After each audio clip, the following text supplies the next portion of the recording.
Welcome home. We are WNST, AM 1570, Taos, Baltimore. We are Baltimore positively taking the Maryland Crab Cake Tour back out on the road. We're going to be at the Beaumont on Tuesday of this week. We're going to have Councilman Pat Young. Also, my lawyer buddy Chad Kaz is going to come on and discuss democracy in the United States of America. Pressure Lux, I got a handful of lucky sevens, as well as Whammy in Catonsville. So we'll be there on Tuesday. I will have Raven scratch-offs as well. They will be victorious Raven scratch-offs. Also counting down our tastiness treats this week with the top number four, number three, number two, number one, all non-sponsors. One of them is actually a vegetable dish. Actually, two of them are. One of them is vegan, I think. Maybe not. It might have eggs or something like that in it. But nonetheless, deliciousness, tastiness. It's all brought to you by our friends at Curia Wellness, which brings us to 27 years of WNST, 30 years, actually only been 29 years, 30th season of Ravens football, and Luke chronicling it from the teeny-weeny little Kevin Byrne press box up in the corner of the end zone, and I was monitoring on television. Luke, I'll say this, one thing from the other, lopsided score and all, but much more of a struggle, and I sort of predicted that.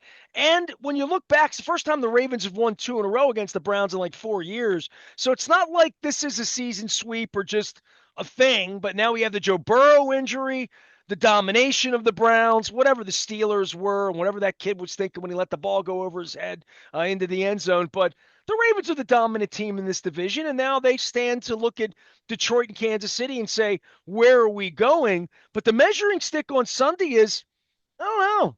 Ravens offense didn't look like the way you want it to look. That's for sure.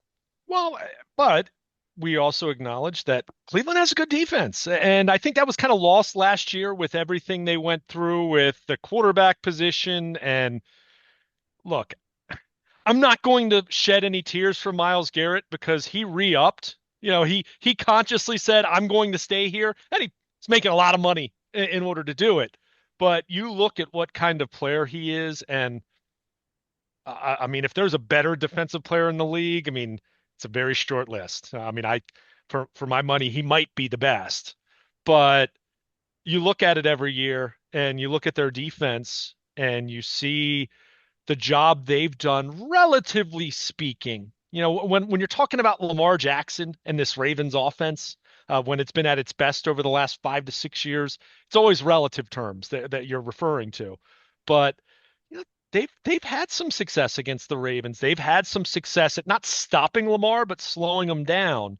And a big part of that is that front that's led by Myles Garrett. So they really did a good job in that first half of making things very difficult. I mean, the Ravens never got the run game going. I mean, you look at the final numbers, Derrick Henry had 23 yards, and 8 of those came on his longest run of the day. I mean, he did nothing. Lamar was bottled up very well. I mean, for as much pressure as they got on Lamar Jackson, Lamar only took off twice, right? Well, I was going to say, they're not playing the option the way they did before Derrick Henry. The offense looks different than it did 3-4 years ago in that way, in regard to not Lamar's ability to run, but their ability to disguise it, or perhaps if you have the right front four, your ability to cage it a little better, Yeah. maybe so much that it's not, hey, you're going to play that in the first quarter? Watch me run in the second quarter. We're going to play that all day long. That ball, I'm going to hide the ball, and we're going to trick you.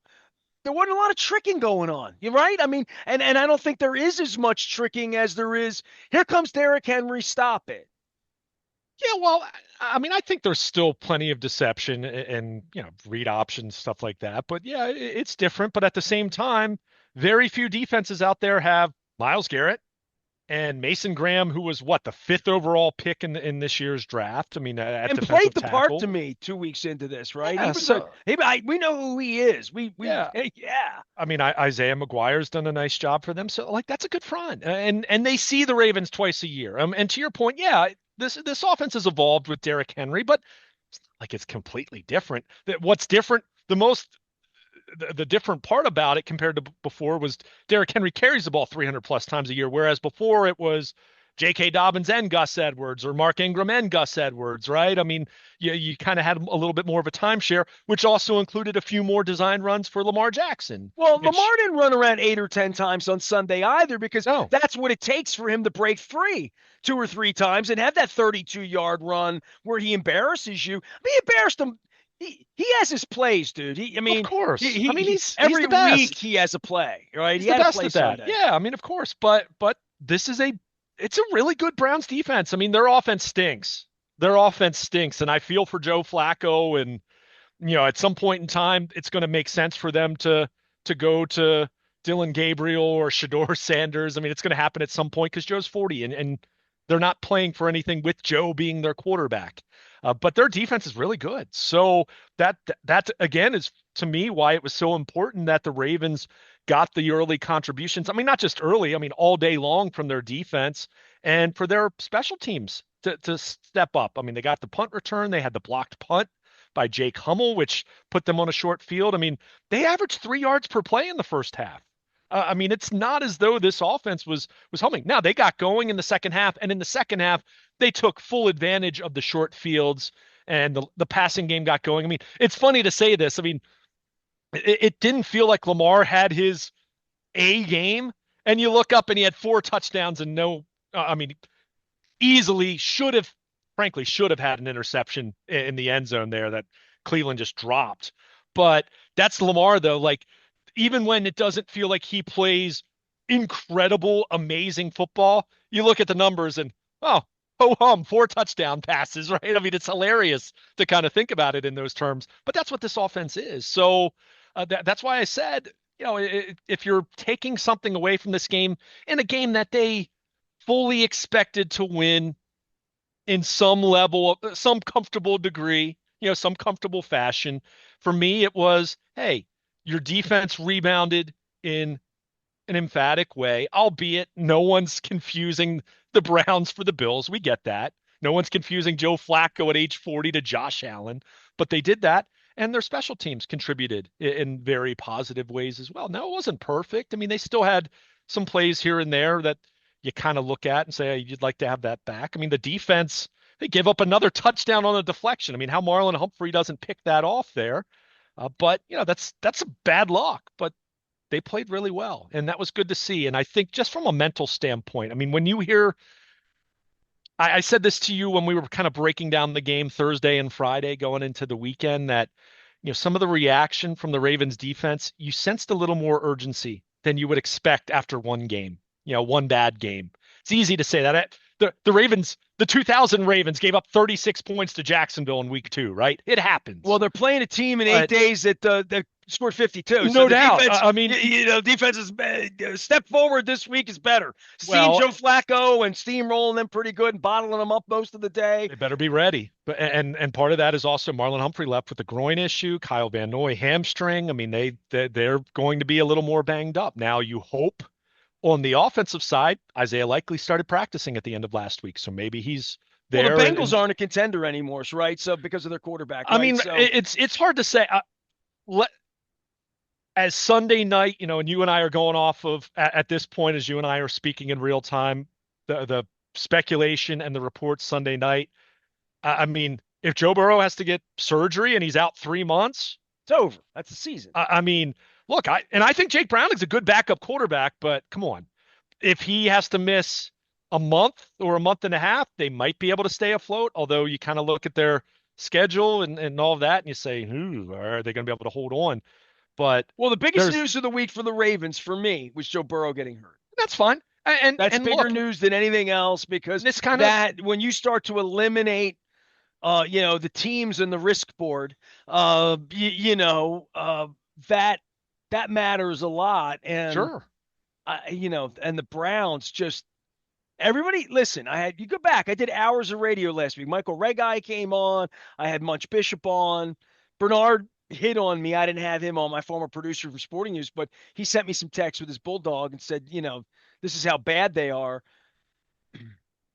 I'm 30 years into this Browns thing, 27 years into this, and like we're doing our 30th anniversary thing and trophies coming out, and I'm thinking, man, it's one thing to be the Buffalo Bills and to have come close and to be, have 17 years of ineptitude, but at least have some hope again, or, some other places. Even the Lions. We talk about these Rust Belt teams. Lions, Browns, Bills, never won.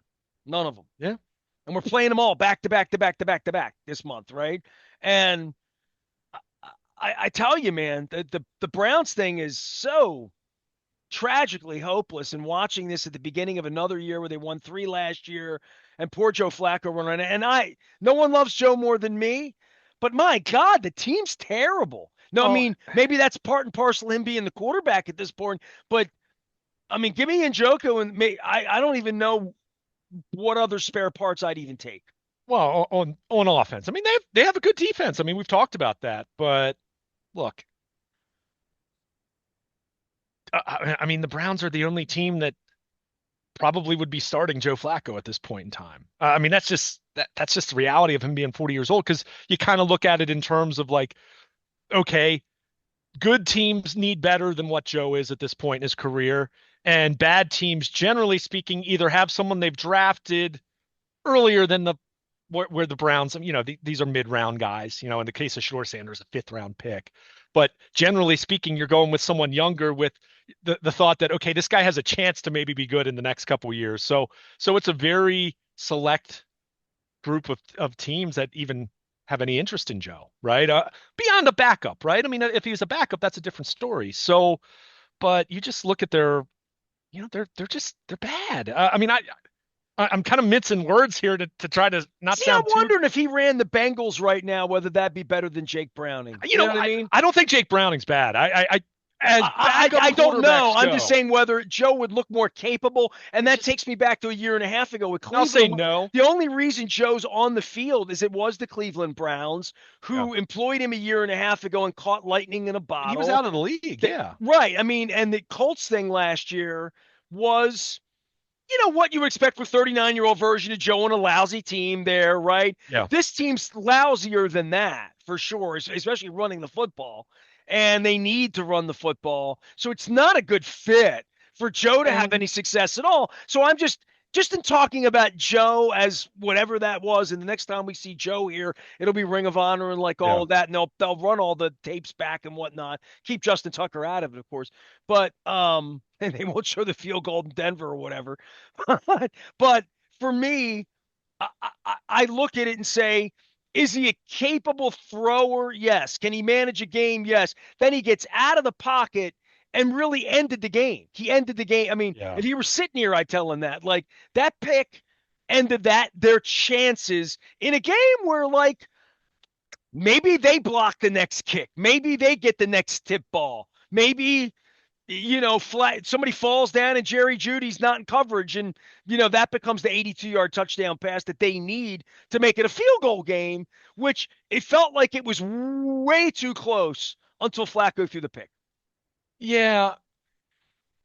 I'm trying not to be disrespectful here. Watching Joe over the course of the day, I had two words that kept coming to mind. Go home. I mean, and he loves to play, right? And someone is paying him once again for an 18th season to play. So God bless, and he's in a way higher tax bracket than I would ever dream of being in. So, I don't say that to be disrespectful, but to answer your question, he'd be a disaster in Cincinnati because their offensive line stinks, just like the Browns' offensive line. I think the Browns' interior line is okay. Their tackles stink, and they didn't have Conklin on Sunday, so that And then makes you a can't run difference. the ball. But Yeah. but there's that. And look, if there's perfect protection for Joe Flacco, can he still throw the ball around and have some success? Sure. How many teams in the league can provide truly perfect pass protection? I mean, even the great offensive lines are still going to surrender some pressure. And if there's even a hint of pressure, Joe can't move. I mean, he just can't. And you saw him throwing it at the feet of guys. You saw him inaccurate throwing it out of bounds, all of that. Stuff that we saw 7 or 8 years ago here when that, the line didn't hold up and the running game wasn't there. But And even then, he could receivers still weren't make. special. And yeah, I don't feel like he can make those throws that are, unless it's all perfect. then okay, the arm still plays, but if he has to move, whereas I thought 2 years ago, I thought he moved okay, but Yeah, I don't that want to make Browns this, thing was special a year and a half ago. And again, that's the only and it reason was he wound five up in a helmet games, Sunday because no other right? team would put him in charge because he had that success that they could sell it to the fans. Now they Yeah, can't sell it to the fans anymore, right? sure. I mean, they're going nowhere, and I mean, who knows what's going to happen with Stefanski, and they're Here we just, go again. yeah. I mean, it's again, as you and I in our previous segment talked about just how good it's been around here for the Ravens and on-field success and continuity, and not that it's perfect, but Well, that's one of the reasons it's a high Rubenstein is standard. not throwing Elias out of the ship right now because it looks like an imbalance. So keep him on, hold it together. Let's try to, Yeah, we'll see. I Yeah, don't know. This is bad teams. The hardest thing to do is stop losing. We all know sure. that, right? And once you start, and here we go again with the Browns, and that's all I could think about on Sunday. It's like it's week 2. You have a 40-year-old quarterback, and none of this is good enough. And the Mhm. defensive line and poor Jim Schwartz trying to draw it up. And some weeks they'll keep it 10-3 at halftime or 13-3 at halftime. And then you can't have your quarterback go out and throw a pickle like that. Sure. That's all. I mean, that's it. I mean, Oh, and and not Joe and not knows just that. and not just that. I mean, think about it. They had a punt blocked. I mean, those are the kind of things that, frankly, the Ravens did last. Not Lamar didn't throw a pick, but they turned the they didn't take care of the football. In the case of Derrick Henry, and they just not didn't do smart things at times where they needed to be smart and careful and on their P's and Q's. So it's the Browns, right? I mean, how many times have you and I sat here and kind of like laughed at it? I mean, I don't wish any ill will towards Joe Flacco, of course not, but I mean, he's 40 years old. He can't Yeah, I move. just feel bad. It Yeah, I wasn't mean, Johnny Unitas running around in yellow pants at but Jack it Murphy wasn't great. Stadium, But it but it wasn't great. certainly wasn't great. Yeah. And, But that on said, behalf of his family and kids, the fact that he made it back here to have sure, that it was moment, cool. to get knocked out in Rocky 3, you know what I mean? Like literally, right? Like whatever that was, it wasn't, but that does not time will Well, not and dim the glory of his deeds. And all that being said, where do the Ravens pick up the pieces here? And how do you even evaluate this? Because from the Ravens' perspective, it wasn't like a great effort. I mean, any way around. I mean, there's no way to look great at stopping Joe Flacco, knock yourself out. There's no way to sort of candy coat the fact that, they couldn't win by enough points. They won by 3.5 touchdowns, and we're like, well, it's pedestrian effort or whatever. But Detroit, Kansas City coming in. Kansas City looks like they're on the ropes a little bit. Detroit looks like they're coming offensively from where they were last week. This is where the season gets really interesting, bro, because they're 1-1. Bengals are 2-0, but don't have a quarterback, so I yeah, don't even know what that means. Steelers gave a game away at home against the Seahawks. Weird. And the league's weird. Russell Wilson was throwing bombs, should have won the game. So things happen in this league that it's never perfect, to quote King Harbaugh. Um, but you try to survive it and get through it. The biggest concerns, to your point, like in the castle, the football side of this, all the pomp and circumstance of Ray Lewis and Steve Bisciotti hugging up, and looks like Steve needs to buy a razor with all that money he's got. I, I'm still concerned about the injuries. I'm concerned about the team itself and how they're going to match up against the Lions. And it's also a little bit of like this offense and getting bottled up a little bit by the Schwartzes and stuff like that. I want to see that power game we saw a little bit more against the Bills, right? Especially yeah. early. I mean, I'll be honest. I mean, you look at this game, and I said it before. I mean, and you just alluded to it. When you face the Browns, especially when you face the Browns at home, it's a thankless task, right? I mean, you can't win by enough points. It's I mean, homecoming. I suppose if you win 51 to nothing or 63 to nothing or something absurd, but it's a thankless job, especially on the heels of what happened in Buffalo and the narrative that continues for this football team in a big picture sense. There's nothing you can do that people are going to say, oh, wow, that was, man, you just beat the Cleveland Browns. Holy cow, right? No, there's none of that, right? I mean, people scoff. But as I said, on a day when the offense had their difficulties getting going in the first half against a good Cleveland front. And again, I'll continue to say Cleveland has a good defense. I think the question for that group, for Schwartz and for Myles Garrett and that unit, is going to be at one point do they kind of throw up their hands and just say, I mean, gosh, guys, like we held Baltimore to 10 points and 3 yards per play in the first half, and you guys couldn't do anything, right? I mean, that's kind of where it becomes, and you can only do that so many See, weeks. I think that game could have stayed sloppy and stayed a better fight if the Browns didn't give it away offensively. And I mean, that's they're where off when it, your defense is that but that's my good, point. you go back to the 2001 Ravens, do a little history. You can't give the game away. And the only chance they have, and that's demoralizing as hell, to look up and see you lost by 3 touchdowns.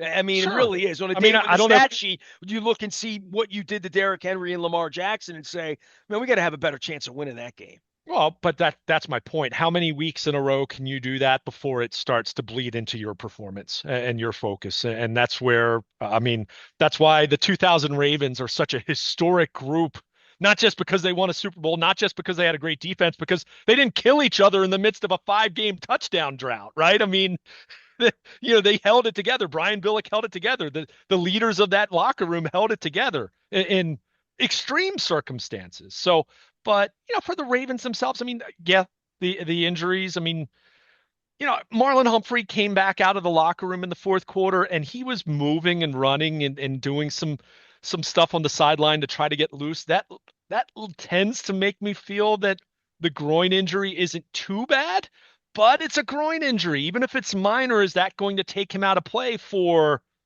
Monday night or the next couple weeks, right? Where they've got the big Monday night game against Detroit, and then they go to Kansas City, where you have a chance to, I don't know. I mean, the Chiefs or what go to the Giants. I mean, I'm guessing they'll win that games, but even if they win, you'll have a chance to make the Chiefs 1-3, right? I mean, that's that. Regardless of what happens in Week 3, that's going to be your task. Or, I mean, if they somehow lose to the Giants, it could be 0-4. You could completely bury them. But, beyond the injuries, beyond the big picture, the narrative of this team in January and protecting big leads, and which are there, and that nothing that was going to happen against the Browns was going to erase that. I feel really good about this football team as it pertains to the regular season, as it pertains to the AFC North, as it pertains to their strengths. Their defense, I fully expected to be better against the Browns, to be better, generally speaking, than they were against Buffalo. The Jair Alexander thing is interesting, no doubt, and they've got to get healthy. And I'd still say the edge rush is still a relative question, right? Hey, Well, it's going to be tested now with teams that want to throw the ball. sure, sure. So, and I think the other thing that came out of Sunday's game that didn't necessarily get a lot of attention, but go look at a snap count. Teddy Buchanan's the starting inside linebacker next to Roquan Smith. I mean, he played almost. I mean, Trenton Simpson got a couple series, but you look at the final snap count. Teddy Buchanan played 60 of 69 snaps. Now, granted, there was garbage time at the end there, and they pulled Roquan for a few plays, and they rested some other guys. But Trenton Simpson, he played 15 snaps. So even the timeshare that we saw in week 1, that was almost a 50-50 split, Teddy Buchanan was the guy. And if Well, he this was, speaks to the defense saying if you're playing well, you're on the field. If you're not, you're off the field, yeah, right? and you know what? I think that was an interesting part of this because, and maybe we spend a couple minutes and we can touch on Jair Alexander more at some point, but the fact that he was inactive, and I had alluded to you talking about, based on the comments that I was hearing Not ready on to play is Wednesday, the outcome of week I one. kind of The thought, coaching staff. So if he was mad at you, you'd say, hey, man, your coaches said you're yeah, just not ready sure, to play. sure. I mean, they said Physically, wherever it is, you're not ready to get out there and do this right I now, right? was not at all surprised that he did not play on defense. I was a little surprised that they went a step further and deactivated him. I thought, you know, as you know, and this isn't just the Ravens. This is just how the inner workings of an organization works, right? You have a lot of egos, right? You have a general manager, you have a head coach, you have scouts, you have assistant coaches, all of that. And they're all, as much as they're all on the same page most of the time, there can also be times where that doesn't fit quite as well because, I mean, Jair Alexander, not that he was this big ticket item that they signed in terms of price because they got him for $4 million in mid-June, but if you ranked their acquisitions in the offseason, he'd be near the top of the list, right? There's I a mean, level of expectation in the sure, same way that Tyler O'Neill had that sure. on the baseball field, Yeah. you know? So I think what was interesting about this is it's very easy to draw a parallel with what Marcus Williams last year. And Marcus Williams did not get benched until initially what week 8 against Cleveland was the first time that he sat. He played against Denver. But he was an $18 million cap number, Oh, right? sure, no question. Well, but the point is, you saw how long they tried to stick with him and try to make it work at, and all of that. And let me be clear, I'm not saying that Jair Alexander has been buried here, because I absolutely.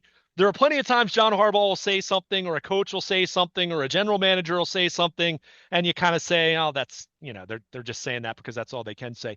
I genuinely believe John Harbaugh saying that Jair Alexander, I expect to play great football for us.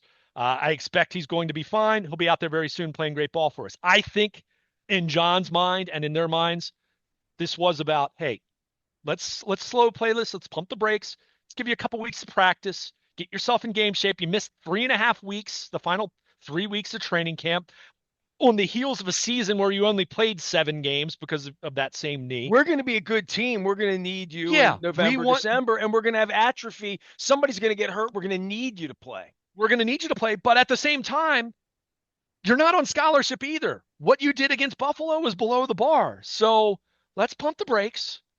We're going to put, we've got Marlin and we've got Nate Wiggins who had a big day on Sunday. We've got Awuzie. TJ Tampa played sparingly as the fourth corner in the Made dime. a play though. Made a play. He did. No, he did. And look, I mean, Jair Alexander, if he's not going to step up, then TJ Tampa will continue to take snaps away from him.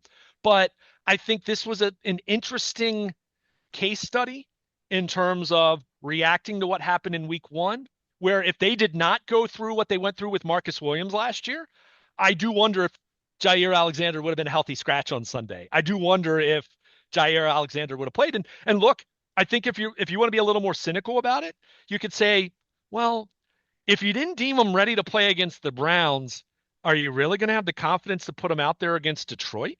Are you really going to have the confidence to put him out there against Kansas City in a couple weeks? So I think that's a fair question. But Well, the question is it physical or is it mental? and that's the big thing. And I think yes, I think I mean clearly that he had a PCL injury in his right knee midway through last year. That was uh, a major problem in Green Bay. I mean, there was speculation and conjecture about that him and the team being on the same page as far as how they were managing the injury, all of that, right? And it led to the divorce in early June, right? For a player who was making a heck of a lot of money. They're Marlon Humphrey, to put it in pretty simplistic Not only a guy terms. they drafted well, a guy they paid after they drafted. Yes. Absolutely. I mean, he's one of the highest paid corners in the league. So you have that. He had a good start to training camp. At the same time, 5 or 6 days into camp, he had his knee drained. And then 2 days after the first preseason game, he couldn't practice and they were managing his knee and it was smart to do that. Let me be clear. I'm not saying that you have him go out there and practice at less than 100%, but he missed a lot of time. Managing knees in the middle of August and thinking these guys are going to be able to run around against the Buffalo Bills early September? Not so much even just that. How about the big picture question? And this is why I continue to remind people there's a reason why he was available for $4 million in mid-June. He might be a total bust for them this year. He might not be very good, but it's worth the upside if you can get him in a place where he's right enough physically to play. I don't even care what the number is, but he's in a position to help you in December and January. That's all this should be about. And that doesn't mean you just rest him that whole time, because it doesn't work that way either. I think a lot of people thought, oh, well, they slow played Jair the last 3 weeks of camp. And it's like, no, at some point you got to get out there and play, and you do have to practice, and you do have to be ready to compete at that kind of level. This isn't just like, you don't just put these guys in bubble wrap and then think that they're going to be great, right? I mean, and that might be part of the issue of why the defense played the way they did against Buffalo. They didn't play in the preseason, but we also understand that you don't play in the preseason, and that means you don't lose 2 of those guys to season-ending injuries in a meaningless game, well, right? I was going to say, I mean, playing the Cleveland game this week felt a little like a nice preseason tune-up. It felt like there was a little bit of peril in the beginning, but in the end, and now they're 1-1, and the Now battleship's it's like, sort of okay, righted, but they got some football under their belt sure. to know Jair Alexander, not good enough. Hey, I tell you what, this Buchanan kid stepping up. Things Yeah. we can do in the offense. What are we waiting on Pat Ricard for? The things that we'd like to do once we get him back, once we get back to full health. And that being said, the health of this team, not perfect with Kyle Van Noy, the pass rush, all of that. There are definitely some question marks going into this long week against Detroit, and health becomes one of them in week 3. It does. And I mean, the good thing is that it doesn't sound like any of these injuries they had on Sunday are like catastrophic, but They're not you know, Joe Burrow for 3 months. right. And you made a point, and I meant to touch on it then, but then the conversation kind of Hope it went, was a good one. no, no, you made a point where you kind of talked about this idea of surviving and just taking care of business. And you look at the rest of the AFC North. I mean, obviously the Ravens took care of business against the Browns. Cincinnati, they win the game, but they lost in the sense that Joe Burrow, you know, he might be out for the season. I mean, they're saying 3 months if he has to have foot surgery, toe surgery. I mean, that puts you in mid-December. I mean, are they even going to be in a position where you're even going to want to try to bring him back at that point in time? I mean, maybe they'll get better news and maybe he'll avoid that and maybe he's back in a month and a half. But, and look, we have to acknowledge this too. The narrative on Lamar a couple years ago was what? He can't stay healthy, right? I mean, that was the concern. Joe Burrow has been way more injury prone than Lamar Jackson at this point. I mean, let's just call it what it is at this point. He can't stay healthy. And that's not a knock on him as much as it's just the product of he's had some injuries and their offensive line stinks. And the offensive line stinking has been, we there's hand wringing about the Ravens offensive line, and I get it. I get it. Daniel Falele is a below average NFL starter in my mind. We'll see about Voorhees, right? I mean, Rosengarten had a really rough week 1, right? And is in his second year, and there's still, he's got a long way to go until he becomes like a Pro Bowl type right tackle. We get that, but man, you see some of these teams in the league and the offensive lines they trot out there. I mean, knowing the injuries that Joe Burrow has had, I mean, for the Bengals to have not done more with their offensive line. And I get it. Hey, they Well, paid the Jamar. Bengals played the Browns last week, and we played the Browns, and the Bengals got bottled up by the Browns last week. Sure. Oh, no doubt. I think, I mean, that was part of it. And the other point I had made to you was keep in mind the Browns offense made the Bengals defense look pretty good too. So that was part of it as well. But, you know, so much of this, win the game, check it off, keep yourself in position, keep yourself relatively healthy, survive, advance. We talk about the war of attrition all the time in the NFL, right? 17 games, and it's going to be 18 games here at some point in the next couple of years, right? I mean, it's inevitable. Uh, so much of it is about surviving. So much of it is not winning the game necessarily, but not losing the game. And we saw the Ravens lose a game in week 1 that they absolutely should have won, right?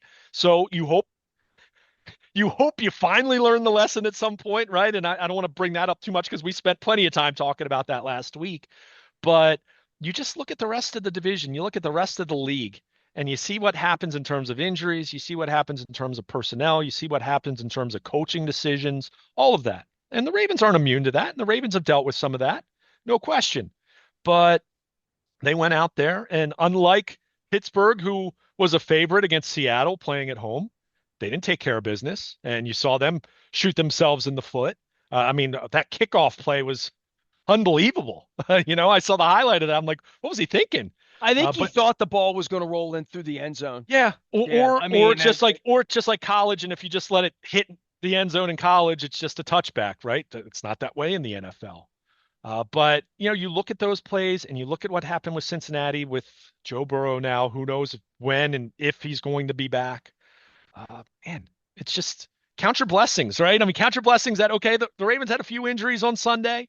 Wasn't perfect. The offense was sluggish early on, but, they won. They're mostly upright. They've got one of the very best quarterbacks in the world. They've got one of the very best running backs in the world. Sunday, notwithstanding as far as the Tell you numbers. what, DeAndre Hopkins, a Hall of Famer. I My mean, God. DeAndre, I'm glad you brought that up because, I mean, you kind of forget about it. And it's funny because at a couple different points in that first half, I even asked a couple of the reporters sitting close to me in the press box. I'm like, has Hopkins even been on the field? Because they don't play him a whole lot. I mean, he doesn't play. They're very specific and deliberate on when they want to use him. And don't get me wrong, I'm not saying it's like 5 snaps a game, but you know how many snaps he played out of 56 on Sunday? 20? Or no, sorry, I looked at this incorrectly. 10. 10. He played 10 snaps. So now there will be times where he has to play more because it will become one of those deals where it's like, hey, if he's in the game, Lamar's going to throw him the ball. But the point Well, is, man, Bateman and Flowers are 99% guys, right? well, and also when you bring Likely back, I mean, they're going to be running more two tight end sets and all of that. But you see this offense evolving. I mean, look at Tylan Wallace. Look at Devontae Walker. Didn't even play an offensive snap in week 1, and he catches 2 touchdowns. Now that it's not saying that means Devontae Walker is going to become a starting wide receiver, but the point is It's an ensemble now. Yeah. you have an ensemble and so much diversification, right? It's diversifying your portfolio of what you Well, can do. Ricard's not even on the field to like Right. I mean, no to give you Ricard, a no chess Likely. piece. Right. Yeah. I mean, no Likely, and it's feeling more and more like Likely's better than. I mean, this, and it felt this way at times last year, but Mark Andrews, I mean, it's not. He's clearly not the guy he was a couple years ago, or at least it's certainly looking that way. Now, It's maybe, shrinking. There's no yeah, question. and his target share is just not the same. But the point is with Hopkins, here's someone that you brought in, and I said this to you the day that they signed him. This is Odell Beckham at the appropriate price point, right? Odell Beckham had moments. Now, you're hoping that Hopkins can stay healthier than Beckham did 2 years ago. But Beckham had his moments, and he even had some games where you'd say, hey, that kind of sort of looked like the old Odell Beckham. The problem was always paying him $15 million. Hopkins is making, you know, five or whatever it is with incentives. So, Ain't no telling me at this point Hopkins can't kill you. You and know what I I mean? In just, January on a cold night to go up in the air and just come down with the it ball. I might mean, be, I mean, it literally might be a thing where he makes 1 or 2 plays a game, and some of those might be bigger than others, but it comes down to, can he win on the outside? Yes. Can he be a red zone target for you? Yes. Can he catch 50-50 balls? Yes. So, who was doing that with consistency for them the last couple years prior to his arrival? You know, at times Mark Andrews. Bateman became more of a deep threat last year. So I don't want to completely, but it's a different skill set. And Zay Flowers is the number one. He's the guy that's going to get most of the targets, and they're going to throw the ball to him at any level, and he's going to. It's funny. There was one example. One of the times he has the ball in the open field. I think the Ravens have two of the most terrifying guys to try to tackle in the open field. Three, because I don't want to forget about Lamar. I mean, no, duh, as I'm sitting here saying this, but Lamar Jackson for what he can do, Derrick Henry for the physicality, but not just the physicality, but he can also just run away from you as well. And then Zay Flowers with his change of direction. I mean, what a nightmare trying to tackle Barry any of Barry those. Sanders off the Yeah, dime when he gets the ball, yeah. right? I mean, he's not going to run through you, but man, he'll turn on a dime and change directions and make you look silly and break your ankles. So, man, you just talk about all those guys that I just named. I mean, we haven't even mentioned Justice Hill and his receiving ability. I mean, Keaton Mitchell's been a healthy scratch the last couple of weeks. We'll see, See, a especially lot now. of times they put Hill out there to protect Lamar to me too, because Yeah, well, he's their best blitz pickup guy, no yeah. question. But he also can catch some passes out of the backfield. But you can't play 14 guys. So we're talking Well, about Ricard, we're there's one talking about ball. Hopkins, There's we're one talking football. about Likely, we're talking. You can't play Sure. 2 tight ends and 3 wide receiver and fat Well, back, and you know what I mean. And this is where Monken really creates a circus here. Well, it's Todd Monken having to keep everyone. Happy's the wrong word because wide receivers want the ball on every single play, right? I mean, involved engaged, to feel valued, right? To feel worth, right? To feel like you have a meaningful role in the offense. And I think that's where Monken and Lamar Jackson are key. And this goes back to my point about like the league being week to week and everything that you have to do to persevere and to win on a weekly basis. Check your egos at the door, right? I mean, you're already. I mean, look at the Miami Dolphins right now. I mean, PU, what a disaster. Mike McDaniel might be fired by the time someone hears you and our conversation. I mean, he's on watch. I mean, he's on notice. Whether it's this week or a month from now, that feels like that's coming to an end. But I mean, and look, they've had personnel injuries, all kinds of stuff. But you look at where that team was a couple years ago and how explosive and amazing that offense looked and Dude, the Orioles everything. fired their manager in May. It happens quick, right? I mean, Sure. I it mean, just happened. I have friends that are Dolphins fans that felt like they were onto something, right. and And that now it's looking like, oh, man, they're heading towards a rebuild, right? I mean, new coach. I mean, what's going to happen with Tua? I mean, Tyreek Hill, it kind of feels like one, he's going to be traded, but two, does who wants him? yeah, I mean, right, because he's yeah. so high priced compared to like, and obviously the off-field domestic battery accusation, like, that Is he it, going to change? Is he going to is the change your juice team? worth the squeeze of Yeah. taking that on? Oh, so, but my point with all of that is, man, a lot of egos involved in all this. So the teams that can handle that, can absorb that and manage that and keep it, not that it's always kumbaya, because it's not, and we don't get a full picture of what goes on behind closed doors, but the teams that do the best job of managing that, and obviously you have to have the talent. We all understand that part of it. Man, that's why I that's where I push back the most with criticism of John Harbaugh, right? Everything that happened last week, I mean, should have gone for it on 4th and 3, absolutely. Shouldn't have punted there. Blown leads, yada yada yada yada, right? He's not perfect. Not saying he is. But to think how he's managed a team culture as long as he has over different generations of players at this point in time. I mean, you talk about the end of Ray Lewis and Ed Reed to Joe Flacco in the midst of the Joe Flacco era and now the Lamar era. And you think about how little locker room duress and hurt feelings and guys running their mouth and unhappy, like how little of that there's been. Not that there hasn't been some, but that's hard to do because you see Mike McDaniel, he was the flavor of the month 2 or 3 years ago. And now I'm already firing him before he's even been fired, right? But so I think that's a really underrated part of making all this work and making all this work over 17 games. And that's where, the Ravens, the fact that they rebounded the way they did, and the fact that it was the two phases of the game that propped them up that had failed them in week 1, and that happened in week 2 when the offense got off to a slow start. That was good to see. Not making any bold proclamation. It was a win over the Browns, but just from what you try to take away, that to me was what was encouraging, that the defense and the special teams did the heaviest lifting until the offense found its rhythm in the second half. He is Luke Jones. He's Baltimore Luke. We will be getting together several times this week because the game's extended to Monday night with Lions. We're going to take a look around the league, talk some more about the kicking game, as well as looking ahead to Detroit instead of looking back toward Joe Flacco. And just kind of a weird game on Sunday. Great celebration. Luke and I chatted at length about the 75 Colts and the return there and my beautiful day over at Union Brewing. We're going to have a beautiful day in Catonsville on Tuesday. I'm doing the Maryland Crab Cake Tour presented by the Maryland Lottery. I'll have some fresh Ravens scratch-offs to give away. Also going to be joined by Councilman Pat Young, who's running for Baltimore County Executive, and also my lawyer pal Chad Kaz, and I are going to talk Springsteen and 7th grade civics for some folks out there. Also, our Curio Wellness 27th anniversary. Whew, man, I'm eating good in the neighborhood. I'm telling you right now, I got the final 4 this week of our tastiness. Make you want some chicken and rice and some black beans, or maybe some delicious meatballs and some garlic toast. All of it coming your way. All of it brought to you by our friends at Curio Wellness.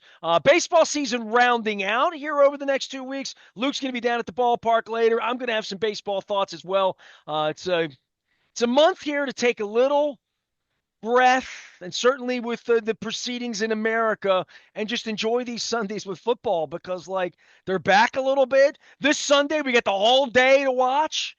We get 2 games on Monday night this week at 7 and 10. So all we need, the opioid for the masses, right? The opiate for the masses, football and more football. I'm Nestor. We got more football ahead. Luke and I, we're Baltimore Positive. Stay with us.